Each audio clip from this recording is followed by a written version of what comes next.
Hello, and welcome back to the EDC Squirrel. Got something over the weekend that I first unboxed during my unboxing live stream.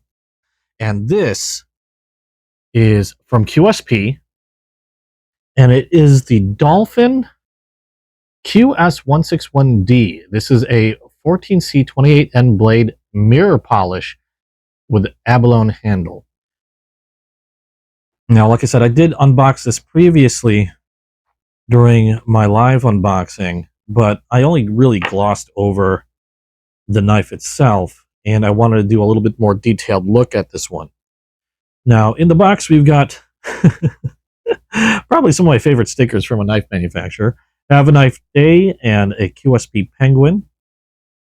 And we've got a little information card that they put with their knives. This one says, "Greetings and thank you for choosing QSP knife. We hope you enjoy it. Here are some specifications about your knife." Now, again, this is the Dolphin from QSP. It has, from what I see here, ball bearings at the pivot. It has a 3.15-inch blade. Again, 14C28N steel. Overall length of 7.8 inches and 4.65 inches when closed. And this particular one comes with an abalone scales. You can see here, very beautiful scales on this one, and that's what immediately drew me to this knife. Now, I know the blade itself isn't looking all too great, but as soon as I get these knives in my possession, one of the first things I do is I'll oil the pivot and then apply wax to the blade, which is why the blade looks like that.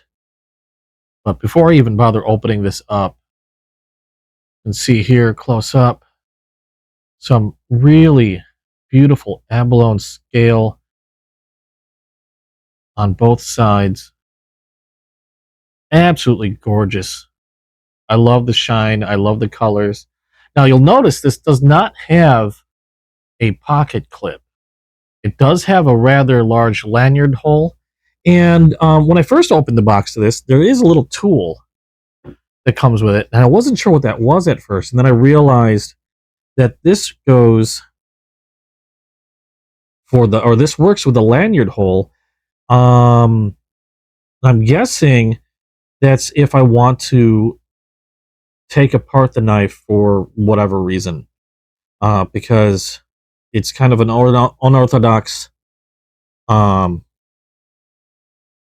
method of keeping the scales attached. Because all you have is I don't know what you'd call this weird type of screw. This is the key for it, and also the pivot area that's keeping these scales attached. And I don't know if that's the reason why they don't have, I'm assuming that's the reason why they don't have a pocket clip on this one. And it would be kind of odd because of the interesting curvature to this handle, which I will go into a little bit later. But again, beautiful abalone scales. This does have thumb studs for deployment, and it is very, very smooth. Now, I did apply, like I said, pivot oil to the pivot of this, so that I'm sure is certainly helping with the smoothness of the knife. But even before I applied that oil to the pivot when I got it, it was still just like butter when using those thumb studs. And it extracts extremely fast, as you saw. Now I'm just wiping the excess wax because I tend to goop it on a bit on these knives, and might be a little hard to see because I do have a lot of wax applied. Let me use another type of cloth here. I've got a microfiber that might help a little better. Let's put this tool away. I'll just go right back in there. And we can see a little better how well polished they have this blade. I think on the websites, or some of the websites, for some odd reason, they list it as a satin blade, but I've never seen a satin finish on any of the Dolphins I've seen yet. They're all mirror polished and mirror polished very, very well. There we go. Getting all that wax I put on there. I apply the wax. I know 14C28N is a stainless steel or is a stainless steel. However, um, knives, a lot of knives that I have in my collection, I don't use them all the time, every day. And in cases like this knife, there's a good possibility it might just stay in my collection uh, for a good amount of time before I ever pull it out. Usually, kind of like as a conversation piece or showing off with friends. So, with it sitting in a case or box the majority of the time, even stainless steel, if not taken care of, will corrode. So I make sure to wax everything, every blade that I have, even if it is stainless steel. I think the only exception might be like LC200N, but I don't have any blade or I don't have any knives with that particular steel. But otherwise, every knife I have, I apply at least a thin coat of wax. I even have some Magna Cut that I apply wax to, just to be on the safe side. Again, any stainless steel, or pretty much any stainless steel, with very few exceptions, are gonna rust unless you take some type of precaution. But there we go. You can see it much better. It's still got a little bit of wax residue on there, and the camera probably picks up more than even the naked eye will. But that is an absolutely beautiful polish on that blade. Yeah, I like I said, I applied a lot of wax. So just trying to be careful not to cut myself because the blade is also pretty sharp. Now, interesting to note is the curvature of this handle. At first, I wasn't too sure of it. You'll have to excuse me, I cut myself previously, and this is spray bandage that I'm peeling off my skin. Um, but what attracted me to this knife at first was both the mirror polish on the blade as well as the very beautiful abalone scales on it. However, I was a little thrown off by the shape of the handle because it is a pretty unique shape. It's got a downward curve, doesn't really have much in terms of like finger cuts in there, except for right where you have the liner lock. Oh, and this is a liner lock, by the way. I don't think I mentioned that. This is a liner lock with a very robust liner lock, as you can see there, almost reminiscent of like a frame lock, but it doesn't cut in to the abalone at all. So it's a very solid lock, no movement on the blade whatsoever, either up or down, left or right. Sorry, I sort of went off the rails there. But like I said, this is a very unorthodox shape, at least to me. I don't recall ever seeing a knife with a handle like this. But after having it in my hand, I'm realizing that I really like the shape of this handle. And for a couple of reasons. First of all, it's not overly thick. It fits in the hand well. I can get a full grip, a full gorilla grip on this knife without any issue whatsoever. And this little bulb at the end, when it's up against the pinky, almost acts like a stop in a way. It feels like it feels like it would be a little bit more difficult for the knife to say slide forward. I'm not sure exactly how that would happen, but it's kind of like a nice little stop, preventing the knife from moving inadvertently from whatever you're doing with it, I guess. But this curve, when you're holding the knife, like in a way that you might be using it to cut something, it kind of naturally brings the blade forward. Maybe if I move my hand a little bit like this, as opposed to being straight up and down like this. My hand naturally wants to hold it somewhat like this, and it brings the blade almost in a perfect line. If my wrist was straight, brings it nice and straight along my arm. So it's a very natural feeling hold, and it brings, with that point being brought forward, it's almost like it just feels like an extension of my arm. I'm not having to bend my wrist awkward to bring the blade forward or blade point forward. Kind of reminds me, I told a friend of mine, kind of reminds me of the lightsaber that Count Dooku uses, that has that little curvature on his lightsaber hilt. That's what this reminds me of. And it's just very, very comfortable. A lot more comfortable than I expected it would be. And like I said, a very secure lockup with that liner lock. It's so thick. Like I said, it reminds me almost of a frame lock. At first, I thought it was a frame lock. But according to their website and according to their information, that is indeed, or at least they call it a liner lock as well.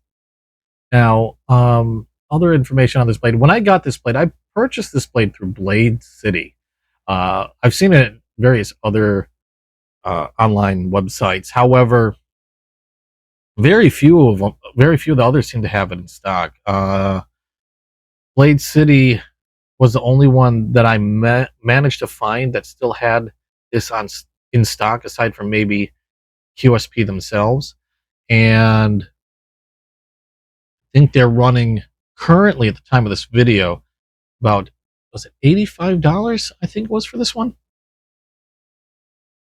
Oddly enough, it doesn't show a price, but I think I recall paying $85 for this on Blade City, which is pretty much in line with the other websites that I've seen already. There we go. So, not a bad deal for such an amazingly beautiful knife. QSP has impressed me so far. I don't have too many QSP knives, but those that I've had the chance to play around with, they've all been really well done. Quality control so far on everything that I've handled has been spot on, and this one is just absolutely gorgeous. They do have this in various other types of scales as well. Yeah, blue resin, they call it a stabilized wood handle, which is a little pricier at about $90. They also have this in a carbon fiber, like I think it's like a flake, like a carbon fiber with gold flake or copper flake handle. So they have a good variety of scales on these. I was just immediately drawn to all the colors of the abalone, and they did a beautiful job with this. Now let's see. I did mention that the knife was pretty sharp, so let's take a look at that blade again and see how that cuts through some magazine paper. Now, normally when I'm using a knife to cut through magazine paper, it tends to be pretty loud, and you can kind of hear how sharp a blade is by how loud it goes through the paper. This has to be one of the more smooth sounding as well as feeling knives I've cut in a long time. Now that was me, but it bites immediately into the paper and just cuts through effortlessly. It came in the box extremely sharp. In fact, this is the reason why I have a cut on my finger, was when I was applying wax, I wasn't paying attention, and I accidentally drew the blade edge across the tip of my finger. Thankfully, I didn't cut myself very deep. It was just one of those moments where you just felt it drag on your skin, and then you realize that you seem to be bleeding everywhere. And it took me even a moment to realize that. That's how sharp it was. And not only that, but that didn't happen very long ago, just over a day ago, and it's already pretty much healed. Uh, I've noticed with cuts, the sharper the blade, as long as you take care of the cut immediately, the faster it'll heal because it's such a clean cut. So there you go. An extremely sharp blade right out of the box. Beautiful mirror finish. I know I'm not doing the mirror finish any justice because of the amount of wax I put on, and it's going to take me a little while to actually remove all that wax. But with the naked eye anyway, I know the camera picks up a little bit more. It is absolutely beautiful. Like I said, very comfortable to hold. Unfortunately, the one problem that I have with this is that it's so good looking. It's going to be one of those knives that I doubt I'm going to take around out with me all that often. Even though it wasn't that expensive, this again under $100, but it's just almost too pretty. I don't want anything to happen to it. Now there is the issue of not having a pocket clip. Now, while I wasn't offered this with Blade City, I know on QSP's website you can get a sort of package deal, and you can buy the knife and package along with it a leather like holster of sorts, or like a pocket slip or holster that I think has a belt clip on it as well. So if you do want to carry this on a belt or get a pocket slip for it, they do make a leather slip for it. You can package it along, or bundle it along, I should say, with a knife on QSP's website. And I think the leather holster runs about $15 if I remember correctly.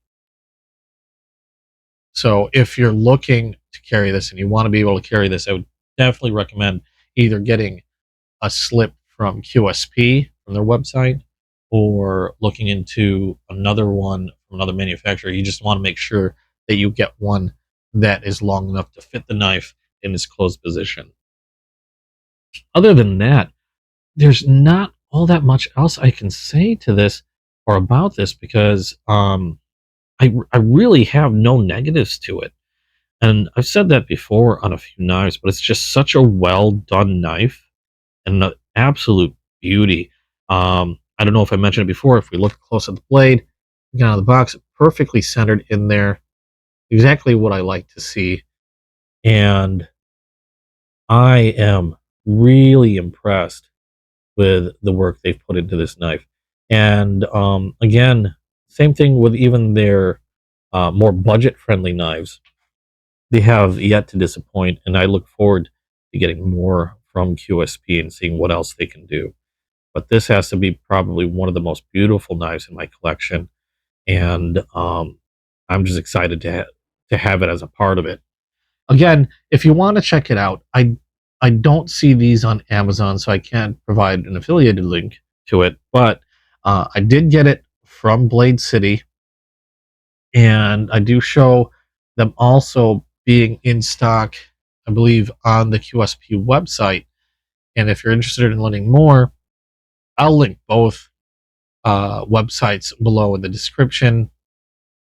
That way, if you wanted to get from either or get uh, the leather slip for this one from QSP, you'll be able to get that as well.